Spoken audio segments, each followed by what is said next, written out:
آج ہم ایک بہت ہی آپ کہہ لیں بنیادی مگر گہرے تصور پر بات کر رہے ہیں، لفظ یعنی کلام یا شبد۔ ہمارے پاس ایک یوٹیوب سیمینار کا متن ہے جو خاص طور پر اسلامی اور صوفیانہ زاویے سے دیکھتا ہے اس موضوع کو۔ تو آئیے کوشش کرتے ہیں سمجھنے کی کہ آخر الفاظ میں ایسی کیا خاص بات ہے، کیا اہمیت ہے ان کی۔ جی بالکل، اور یہ واقعی ایک گہرا موضوع ہے۔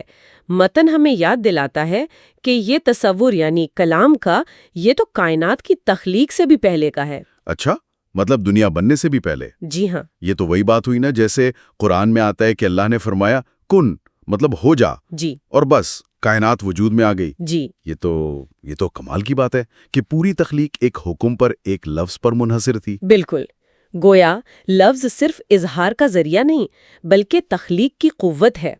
اور اصل میں یہ صرف شروعات کی بات نہیں، متن اس پر بھی زور دیتا ہے کہ انسان کو جو پہلا علم ملا وہ بھی الفاظ ہی تھے، چیزوں کے نام۔ حضرت آدم علیہ السلام واقعہ علم الاسماء۔ جی بالکل، حضرت آدم علیہ السلام کو نام سکھائے گئے، اور متن کہتا ہے کہ اسی علم کی وجہ سے، اسی فضیلت کی بنا پر فرشتوں کو حکم دیا گیا کہ وہ آدم کو سجدہ کریں۔ تو علم یعنی نام یعنی الفاظ، اسی نے انسان کو ممتاز کیا۔ واہ! جی، اور یہیں سے وہ الفاظ کی حیرت انگیز طاقت سامنے آتی ہے جس کا ذکر بار بار ہے متن میں۔ ہاں، یہ کیسے ہوتا ہے کہ چند حروف جو خود بے جان ہیں مل کے معنی بنا دیتے ہیں، کبھی آگ لگا دیتے ہیں، کبھی مرہم بن جاتے ہیں۔ اس طاقت کو سمجھانے کے لیے متن میں ایک بہت دلچسپ مثال دی گئی ہے۔ اچھا، کون سی؟ ایک بزرگ تھے، کسی نے ان پر کوئی اعتراض کیا تو انہوں نے جواب میں صرف اتنا کہا، گدھا۔ صرف اتنا؟ جی، اور وہ شخص فوراً غصے سے لال پیلا ہو گیا۔ ظاہر ہے۔ تب بزرگ نے نکتہ سمجھایا، اور یہ غور کرنے کی بات ہے کہ بھئی اگر ایک عام سی مخلوق کے نام میں اتنی طاقت ہے کہ وہ تمہارے اندر اتنا شدید جذبہ پیدا کر دے، تو سوچو کائنات کے خالق کے نام میں، اس کے اسم ذات میں کتنی زیادہ قوت، کتنی تاثیر اور جلال ہوگا۔ سبحان اللہ! یہ تو بہت گہری مثال ہے۔ الفاظ کی نفسیاتی اور روحانی دونوں طاقتیں واضح ہو گئیں۔ بالکل۔ اور یہ طاقت صرف وقتی جذبات تک تو نہیں ہے۔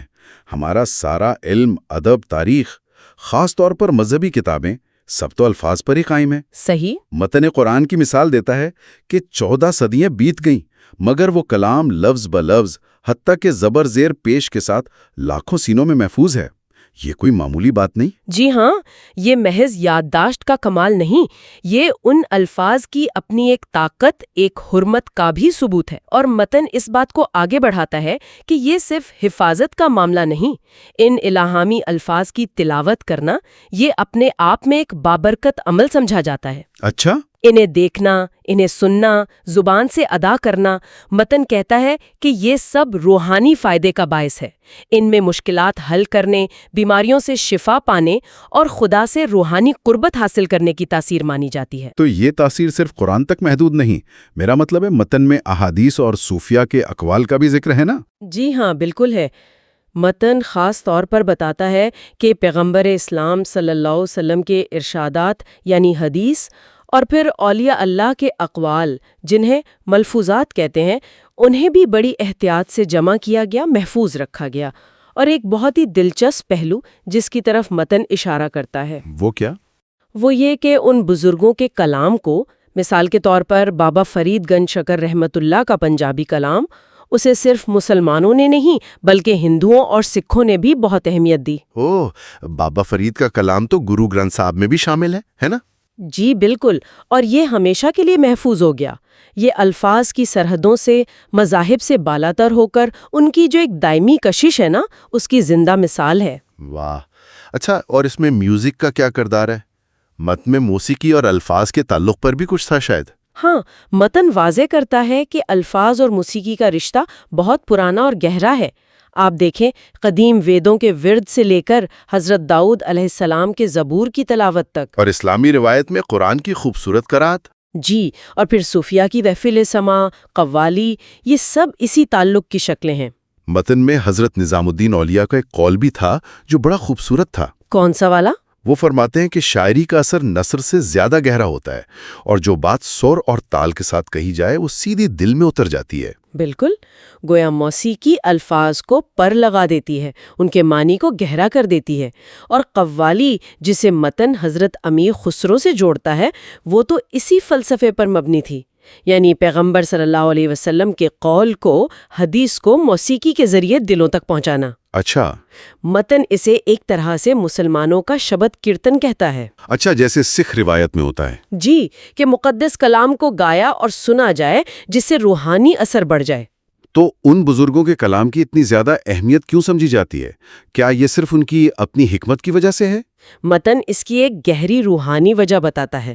وہ ایک مشہور حدیث قدسی کا حوالہ دیتا ہے۔ حدیث قدسی یعنی اللہ کا کلام جو نبی صلی اللہ علیہ وسلم کی زبان سے ادا ہوا؟ جی، اس حدیث میں اللہ تعالیٰ فرماتا ہے کہ جب میرا بندہ نوافل یعنی اضافی عبادات کے ذریعے میرا قرب حاصل کرتا ہے تو میں اس کے کان بن جاتا ہوں جن سے وہ سنتا ہے، اس کی آنکھیں جن سے وہ دیکھتا ہے، اس کے ہاتھ جن سے وہ پکڑتا ہے اور اس کی زبان جس سے وہ بولتا ہے۔ جی، سنی ہے یہ حدیث۔